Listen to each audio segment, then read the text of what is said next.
Annyeonghaseyo everyone. Good afternoon. 안녕하세요. So today, Ichanggunim give us snacks and ice cream for our study room party. What can you say?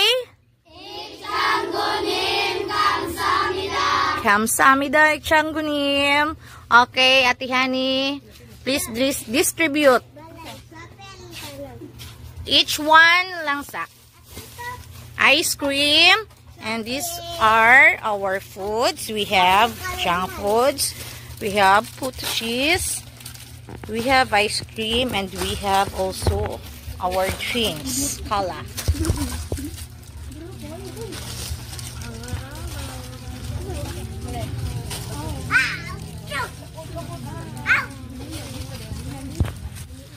Okay, you can eat na, oy.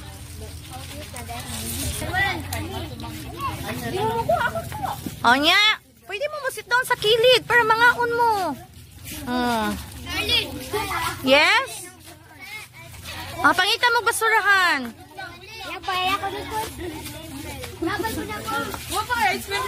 Away ice cream pagkuha, Pril. Hoy, do, sana.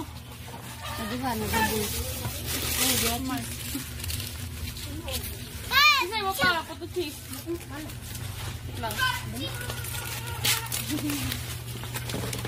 Jangan, to cheese lang kaya. Jangan, to cheese. Okay, hati mo, hati kayo. Mana mo, ani? Again, what can you say? Asa, breeder dyan ika. 이창구님 감사합니다. Kamsahamnida. Okay, continue eating, kids. Continue eating. You have also drinks, ha? Okay, you can get your drinks.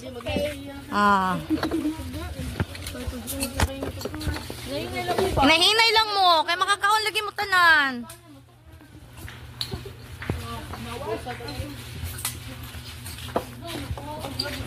Hoy! Oh!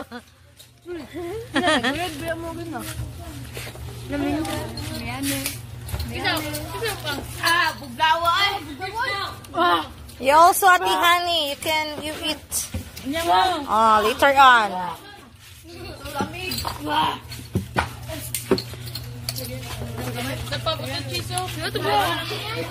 You can get paputo cheese. You can get. There are some mini pa. You can get.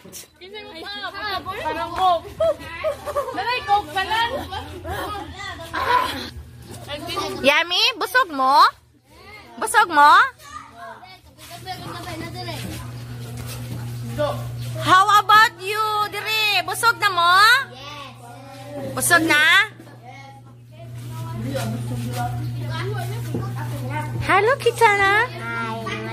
Annyeonghaseyo. So, busog na ka?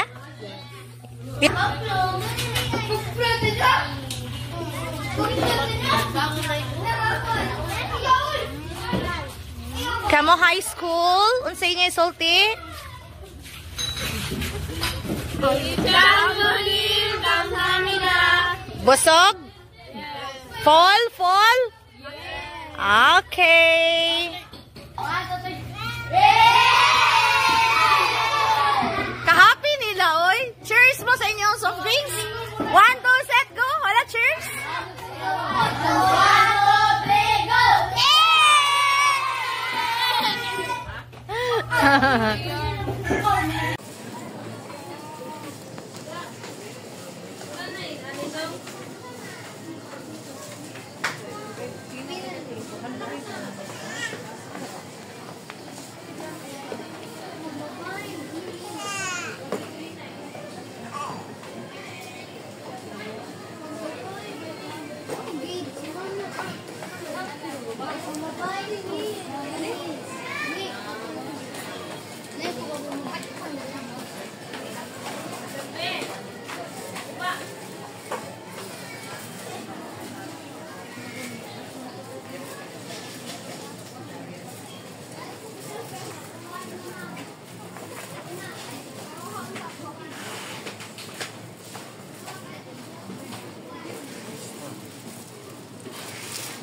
So I just missed one for daging.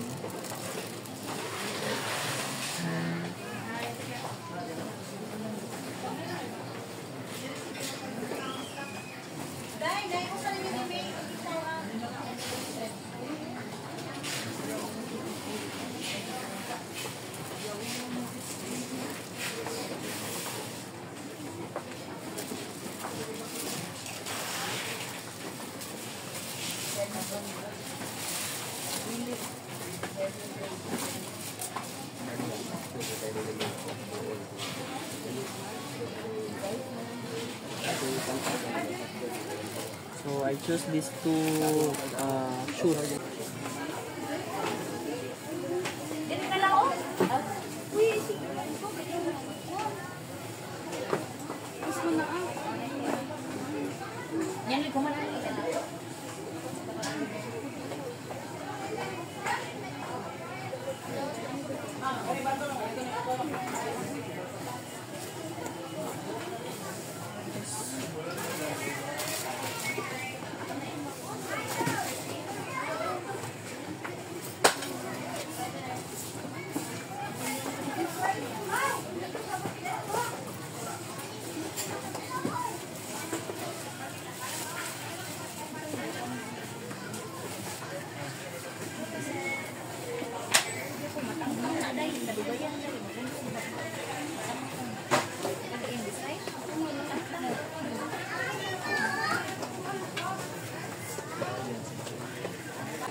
Annyeonghaseyo, Victory name. So these are the shoes that I bought. So I bought 2 shoes and I'm very thankful. Also, I'm very thankful for the saving money.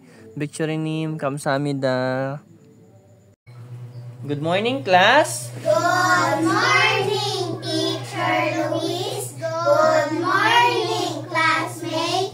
It's nice to see you this morning. Okay, you may take your seats. Thank you, Teacher Luis. Okay, so today our topic is about syllable. So ang kanang syllable is a unit of pronunciation. Say basa ni? Pronunciation. Pronunciation having one vowel. Ano sa itong mga vowel? I, E, O, O. Okay, ang A, E, I, O, U. Muna siyang mga vowel, ha? So, vowel sound with or without surrounding consonants. Ano sa itong mga consonants? Give an example. Jocelyn. J, Okay, letter J. Lian. L, L. Stefan. Z, Z. Okay, very good. Next. Jan. G, G, G. Okay, goat nga G. Ikaw, Angela? K, Okay, K. Very good. So, mauna siya ang mga consonants, ha? So, ang A, I, U, U, mauna siya ang vowel. So, ang the rest sa letter sa alphabet, kato si B, C, D, F, G, H, J, K, L, M, N, P, Q, R, S, T, V, X, W, X, Y, Z, mo na siya ang mga consonants. While labot si A, I, O, O, kay ang kana siya ang vowel. Nakasabot? Nakasabot? yes, sir. Okay, so consonants forming the whole part of a word. So, unsa to ang word? So, natay example diri nga mga words sa. So, 2-syllable words. So, kanang syllable, pasabot na tungaon na to ang mga words. So, pag, for example, ang word diri, unsay basa na yung first letter na to? After. Okay, after. So, ang gibutang diri na to, ang title is 2-syllable words. Ano ka 2-syllable words? So, ato gitunga ang after pagbasa. Si af, nya si ter. Mao na 2-syllable words. Naanaon pagbasa ang mga words. So, si af, nya si ter. So, ang pagtunga niya kay si af, ter. O, si af, nya si ter. So nakasabot unsa ang pagbasa ang after. Oh. Okay, next unsa ni ang next basa? Before. Unsa liyan? Before. Before ha, dili na better. Before. Tanawa lagi ang letter before basahon. So before. So unsa ang pagtunga sa before? So two syllable words gapon ta ha. Si B-B-E niya si F-O-R-E. Before. Ay, basa nimo two syllables. Before. O, duha siya, di ba? Before. Next. Basa. Unsa ni basa niya? Okay, little. So, ang pagbasa kay little. So, ang first na to, nga tungaon na to siya, si lit, niya si tel. Little. Nakasabot. Little. Oh, little. Next. Unsang next word? Carrot. Okay, carrot. So, ato tungaon ng carrot. So, si car niya si rot. Carrot. Kamu daw? Carrot. Oh, carrot. So, muna ang pagbasa ha. So, sayon ra kayo ang two syllable words. So, arita sa three syllable words. So, for example, ano sa first word na to? Banana. Okay, banana. Kung ato tungan si banana, na. O, di ba? Three man akong gingon, no? Three syllable words. So, si na. Okay, si Jocelyn. Usay, pila ka syllable imong pangan, Jocelyn? Duha. Okay, duha. Correct. Jocelyn. Okay, Stefan. Ikaw, Stefan. Pila mo ha? Pila ka syllable imong pangalan? Okay, tulo. Stefan. Ikaw, Gila. Pila ka syllable words imong pangalan? Okay, very good. Tulo. Angela. O, tulo, diba? So, naana ang mga syllable words sa 3 syllable words. Next, unsa yung next word na to? Family. Unsa? Family. Okay, family. Ang buta na to is 3 syllable words. Unsa na to pagkuhan? Si family. Family. So, muna siya, 3 siya. Si family. O, ang next kay si, unsa yung basa ni? Animal. Okay, animal. Or animal sa, wala na kubot ni guess. Animal. So, unsa ang pagtunga? Jocelyn, unsa man? Mal. Okay, animal. Okay, very good, Jocelyn. Si si ni, tapos si mal. Okay? Animal. Gitunga na to ha. Next word, unsa man ni basa? Yesterday. Okay, yesterday. Unsa ang pagtunga, Lian? Yesterday. Okay, very good, Lian. Yesterday. Nakasabot. Okay, next. Unsa yung next word? Chocolate. Okay, very good. Chocolate. Unsa basa? Chocolate. O, ato tunga. Unsa pagtunga? Ikaw, Stefan. O, okay. Chocolate. Very good, Stefan. So, nakanaon pag basa ang words ha. Imo tunga-tungaon ang mga letters ha. Pagbasa nimo ang mga syllables. Imo siya tunga-tungaon. Nakasabot. Ha? For example, akong pangan. Pila man ka syllable ang pangan? Letter E. Ha?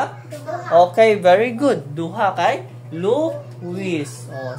So, duha ang akong pila man? Duha ang akong syllable sa akong pangalan. So, imo ha? Lian. Pila man? Duha. Okay, duha. Lian. So, muna siya. Duha pod ang name sa